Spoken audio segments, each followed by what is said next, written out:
Buenas noches. Bienvenidos a este programa de Ciudadanos para los Ciudadanos. Hoy vamos a platicar del desarrollo sustentable de nuestro país y fundamentalmente nos vamos a detener a platicar sobre la sustentabilidad ambiental de las diversas regiones que componen a nuestro país. Para nosotros es muy importante que todos los ciudadanos tengamos conciencia de la importancia que el desarrollo económico del país pasa fundamentalmente por tener sustentabilidad ambiental. Como ustedes saben, México es uno de los países que tiene mayor biodiversidad, que tiene mayores ecosistemas en donde abundan diversas especies, tanto silvestres, animales, como también vegetales. Y eso lo que contribuye a que nuestro país sea objeto de análisis y sobre todo de seguimiento de gran parte de los países del mundo, de cómo tenemos mecanismos eficientes de gestión ambiental que a su vez se traducen en proyectos productivos para fortalecer la economía de las distintas regiones. Es por ello que hoy vamos a platicar con la Fundación para el Desarrollo del México Sustentable, que ha venido trabajando con diversas comunidades en el norte y en el sur del país, con la finalidad no solamente de proteger el medio ambiente, sino sobre todo de a través de utilizar los recursos naturales, siempre con esa visión de sustentabilidad ambiental, para mejorar las condiciones de vida de esas comunidades. También vamos a platicar hoy con Alfonso Rodríguez de cuál es el estado de situación, de cómo nuestro país está enfrentando el tema ambiental. Hoy, como siempre, nos acompaña Alfonso Rodríguez. Alfonso, buenas noches. ¿Cómo estás, Tulio? Muy buenas noches.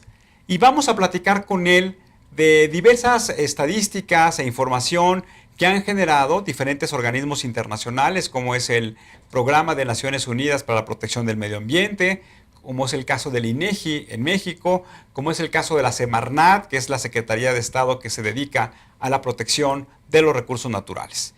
Y para empezar un poco, nos gustaría caracterizar cómo está hoy México en materia de sustentabilidad ambiental. ¿Qué nos puedes platicar al respecto, Alfonso? Pues mira, Tulio, si nos ponen las primeras gráficas, vamos a ver como un comparativo de como diferentes indicadores que tenemos en distintos años, cómo ha avanzado, cómo ha disminuido el tema de contaminación o el tema de uso de vehículos y temas así. Entonces, primero platicamos sobre el aumento de utilización de plaguicidas en México, que en el 2000 iba de alrededor de 19,000 toneladas de plaguicida a 27,000 toneladas en el 2007. Vemos que casi es casi una cuarta parte, una tercera parte de aumento en 7 años. El aumento de utilización de vehículos por cada 1,000 habitantes va de 125 en 1990 a 273 en 2008. Y eso que sí, que 2008 estamos hablando de hace casi 8 años, y claramente, como lo hemos platicado en este programa en otras ocasiones, estamos viendo una transformación importante del modelo de crecimiento de nuestro país, donde está concentrado fundamentalmente en las zonas metropolitanas, en las zonas urbanas, y cada vez, ya lo vimos también en otro programa cuando hablábamos de la movilidad, en donde la inversión pública está fundamentalmente concentrada en vías para el uso del automóvil, más que estar concentrada o priorizada en lo que sería transporte público masivo, que permita generar una movilidad mucho más eficiente. Luego continuamos con el aumento del consumo de energía en el sector transporte. También pasamos en 1990 de 1,275 a 2,157 en el 2007. Quiero hacer aquí un pequeño paréntesis. Hoy, por ejemplo, Alfonso y yo tuvimos una reunión con el director general de la Comisión Nacional del Uso Eficiente de la Energía Eléctrica, y lo que nos platicaba es que hoy en nuestro país las viviendas se consideran una de las principales fuentes que generan emisiones de carbono hacia el ambiente, y fundamentalmente el consumo de energía eléctrica está orientada en los electrodomésticos. De ahí entonces que cuando hablemos de la sustentabilidad ambiental, cuando hablemos de cómo reducir la emisión de CO2 en el ambiente, sobre todo en nuestro país, pues una de las unidades básicas en las que tenemos que trabajar como una política pública, nosotros como propios ciudadanos, es en tener, en primer lugar, electrodomésticos con un uso altamente eficiente en la energía, es decir, que sean altamente ahorrativos, pero que también los patrones de consumo que tenemos como familia, pues también conlleven a que utilicemos menos energía eléctrica y que usemos más eficientemente, insisto, los electrodomésticos que son parte de nuestra vida cotidiana. Sí, tienes razón, porque luego puede ser una práctica que tú tengas una lavadora eficiente o un refrigerador eficiente, pero que tengas la televisión o el radio o alguno de los de otros aparatos eléctricos prendidos todo el día, y entonces confiándote de que tu refrigerador está haciendo el ahorro por ti. Y la verdad es que tenemos que ser conscientes y tener un uso eficiente, no solo que los electrodomésticos sean eficientes en el uso de energía, sino que nosotros seamos responsables y conscientes de que el gasto en energía pues también nuestro. O sea, en conclusión, que sepamos usarlos, ¿no? No solamente es adquirirlos, sino que tengamos la conciencia de usarlos adecuadamente. Exactamente. Que pues hay que ser responsable en el tema de sustentabilidad. No podemos aprovechar o abusar, por ejemplo, en este tema ahora que estamos viendo aquí en el primero, como el tema de la pesca, de explotar demasiado nuestros recursos naturales, pues porque van a ser escasos en algún momento. Hoy está en boga el tema del alimento, ¿no? De que somos mucha gente y como que es muy difícil alimentar a toda la población mundial. Y bueno, pues aquí vemos los números del tema de la pesca. En el 2000 se pescaban 1.400.000 toneladas y en el 2007 se pescan 1.700.000 toneladas. Pero también aquí lo que veo que apuntar, Alfonso, es que hoy los bancos pesqueros, en donde claramente se puede nutrir de manera importante y satisfacer necesidades de alimentación de grandes familias mexicanas, pues hoy nuestro país no es como otros países, como puede ser el caso de Japón, por ejemplo, en donde la base de la alimentación son los productos del mar. Y eso me parece que en algún momento, cuando en este país se discutía la autosuficiencia alimentaria, incluso hace 30 años hubo un sistema que se llama Sistema de Autosuficiencia Alimentaria, el famoso SAR, se hablaba de cómo se podría reconvertir la capacidad de los aparatos productivos en materia de alimentos, en donde México, que está rodeado de costas, pues tuviera también la posibilidad de que las familias mexicanas consumieran más alimentos de mar. Alfonso, muchas gracias. Nos vemos la próxima semana. Los invitamos a que nos escriban en nuestras redes sociales y que nos hagan favor de decirnos qué es para ustedes el futuro del desarrollo sustentable en nuestro país. Hoy nos acompaña en el estudio Hilario Valenzuela, que es el presidente de la Fundación Mexicana para el Desarrollo Sustentable. Hilario, buenas noches, gracias por acompañarnos. Muchas gracias, Tulio. Te agradecemos mucho la invitación. Vamos a hacer una aclaración. Somos la Fundación para el Desarrollo Sustentable. Perdón, ya le agregué la Fundación Mexicana. Lo que pasa es que existe hace muchos años una gran fundación que es la Fundación Mexicana para el Desarrollo Rural. Se creó hace 60 años ya casi, o más o menos.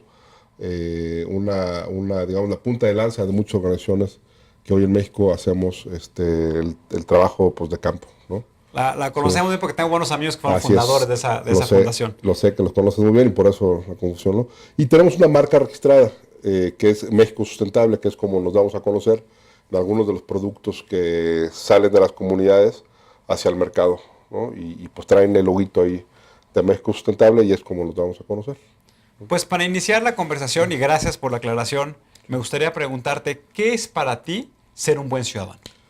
Es una pregunta compleja, Tulio. La verdad es que si hay buenos ciudadanos, también hay malos ciudadanos, ¿no?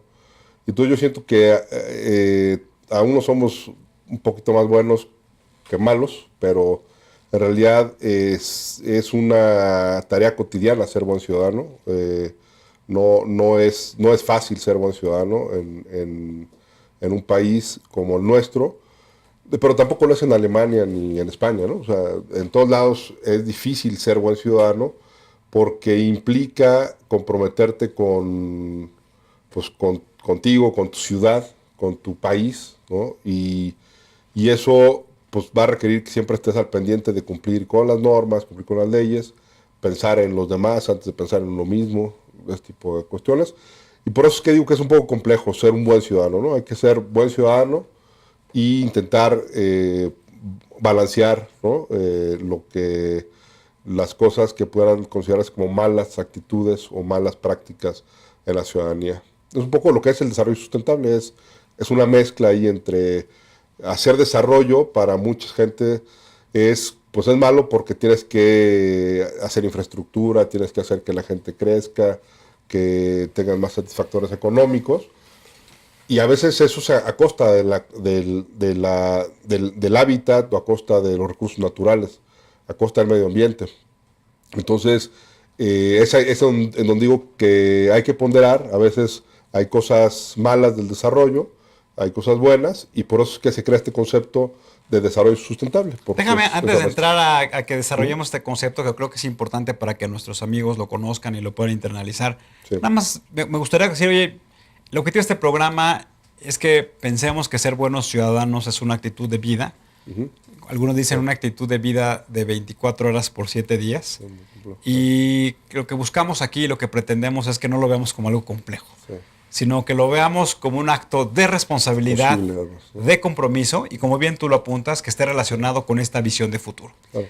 Ya un poco esbozaste cuál es la definición de desarrollo sustentable, pero me gustaría, con palabras muy llanas, muy sencillas, que nos dijeras cuál es la visión de desarrollo sustentable desde el punto de vista de la sociedad civil organizada. Sí, yo creo que en México es importante que entendamos, uno, pues que llegamos un poco tarde al desarrollo sustentable. Luis Donaldo Colosio fue representante de México en la Cumbre de Río, y ahí se esbozó la definición, digamos, los acuerdos que ya venían de una definición previa a los 70, de una comisión que es la Comisión Brundtland, y pues con la muerte de Luis Donaldo, pues igual se muere un poco ese proyecto de enfoque de política pública, y México en el 2005, a partir de la transición democrática, mete a la Constitución, al artículo 25 constitucional, el término de desarrollo integral y sustentable. Tú lo lees en la Constitución. ¿Y qué significa eso? Sí, significa un modelo de desarrollo donde el crecimiento económico sea justo con las personas, o sea, con la sociedad, que sea incluyente con la sociedad, y que el desarrollo económico sea ambientalmente correcto. O sea, no acabarnos el país que tenemos, sino que tengamos un modelo de desarrollo donde tengamos pues que heredarle a las generaciones del futuro, ¿no? Luis Donaldo lo dijo en una ocasión, que el mundo lo tenemos prestado por nuestros hijos, ¿no? Él toma ese concepto de la definición de desarrollo sustentable. Y bueno, pues ese es yo creo que la definición más sencilla es esa, es este mundo lo tenemos prestado por las generaciones que vienen, y entonces algo hay que hacer para que no las dejemos sin los mismos recursos a los cuales nosotros, en nuestra generación, tenemos acceso. Pues yo que nos has explicado con mucha claridad cómo bajo este concepto técnico de lo social, lo económico y lo ecológico debe llevarse a cabo. Se va a llevar a cabo en los próximos meses la COP21 en París, que es la reunión de todos los países en donde se discute cuáles son las políticas públicas globales que se tienen que tomar en cuenta para la protección del medio ambiente. Estamos por terminar el programa. Me gustaría un poco que nos platicaras y nos esbozaras cuál es la visión de la Fundación y de la sociedad civil de cuál debe ser la agenda que debe impulsar México en esta reunión internacional. México tiene el compromiso de reducir de aquí al 2030 el 40% su intensidad de carbono en su Producto Interno Bruto. O sea, es casi la mitad del carbono del Producto Interno Bruto sin comprometer el crecimiento. O sea, debemos de crecer como país, pero debemos hacerlo con una economía de bajo carbono. Eso significa más o menos el 25% de reducción de gas de efecto invernadero al 2030. Son metas ambiciosas. México se caracteriza por ser un país ambicioso. Si bien tú explicabas hace un momento, don Alfonso, que México es, digamos, el país 10 de los que más te generan gas de efecto invernadero, y es casi irrisorio entre digamos, del 7 en adelante, ¿no? Contra el 1, 2 y 3, ¿no? Que viene siendo China, Estados Unidos, Alemania. Entonces, India también, ¿no? Sí, entonces, pero México es altamente vulnerable, a diferencia de los países del hemisferio norte. Porque aquí, bueno, ya lo vimos con Patricia, ¿no? Somos un país que por los dos lados nos puede atacar un fenómeno. Patricia, el huracán, te refieres, ¿no? El huracán, me refiero al huracán, así es. Entonces, pues eso es, digamos, lo que obliga a México a hacer con un compromiso bastante alto. México tiene el día 10 de diciembre, el 11 se termina La COP el 11 de diciembre, empieza el 29 de noviembre y el día 10 tenemos un side event, que es como se llama, que es un evento dentro de la agenda oficial de la COP. Un evento paralelo para... Un evento paralelo, sí, es que es el término que utilizan de forma oficial en Naciones Unidas. Y este evento paralelo va a ser para presentar la transversalidad de las políticas públicas en desarrollo sustentable y biodiversidad. Entonces, va a estar el secretario de Medio Ambiente, estamos nosotros como organización y la organización hermana de Reforestamos México.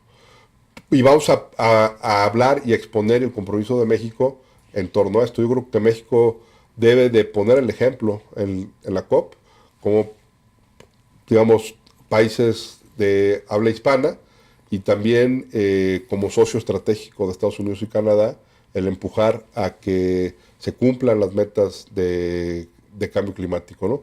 Es un acuerdo económico, quiero también ser muy claro. Es correcto. La COP21, y hoy se discutía en el Colegio de México el tema, pareciera como fuera un tema de buenas intenciones. De buenas intenciones y no, bueno, o sea, sí son buenas intenciones, pero el discurso, los instrumentos tienen que ser económicos, porque se trata de que se salve el planeta por la vía económica, ¿no? Para discutir los temas ambientales y, digamos, aspiracionales, hay muchos otros foros, pero ese es un foro donde los países tienen que ponerse de acuerdo en instrumentos económicos, instrumentos vinculantes y instrumentos donde se midan, por ejemplo, los daños que haya por cambio climático, pues alguien los tiene que pagar, ¿no? Y esas son las economías que más efectos tienen hacia el cambio climático. Y viceversa, las economías que transitemos rápidamente hacia una economía climáticamente inteligente, pues debemos de tener algún beneficio, ¿no? Y justamente para eso está el Fondo Verde. Yo creo que México tiene que poner el ejemplo de aprovechar ese Fondo Verde, que además lo propuso México en la COP de Cancún, ¿no?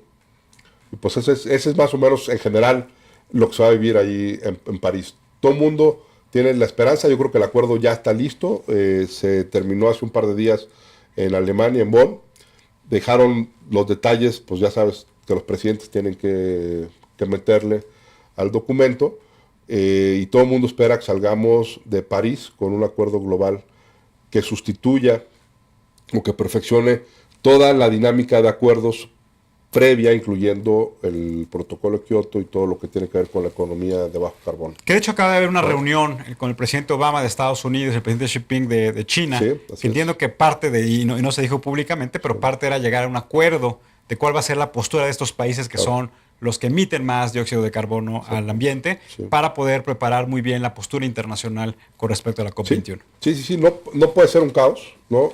Yo creo que el compromiso de China y de Estados Unidos está en que no se convierta en un caos, porque bien pudiera ser una COP en donde todos, ahora sí, al unísono, apuntemos hacia Estados Unidos y China. Yo creo que ellos están muy conscientes de eso y pues tienen que poner el ejemplo, ¿no? Hilario, muchas gracias por acompañarnos, gracias por ser un buen ciudadano y gracias por el trabajo de tu fundación. Gracias. Amigos, nos quedamos con la idea de que tenemos que pensar en el futuro. Tenemos que pensar en cuál es el medio ambiente que queremos, como decía nuestro amigo Hilario, a nuestros hijos, pero también tenemos que pensar como ciudadanos en exigirle a los gobiernos que instrumenten vehículos financieros que permitan rescatar lo que acaba de platicar Hilario. La visión ancestral del conocimiento de la naturaleza, de las comunidades rurales, de las comunidades indígenas, la búsqueda de eliminar los mecanismos de intermediación a través de un comercio justo que permita darle mayores condiciones de vida a las familias y también tratar de restablecer esa articulación de esos proyectos productivos con las economías regionales. Nos vemos en la próxima sesión y recuerden, ante todo, siempre seamos buenos ciudadanos.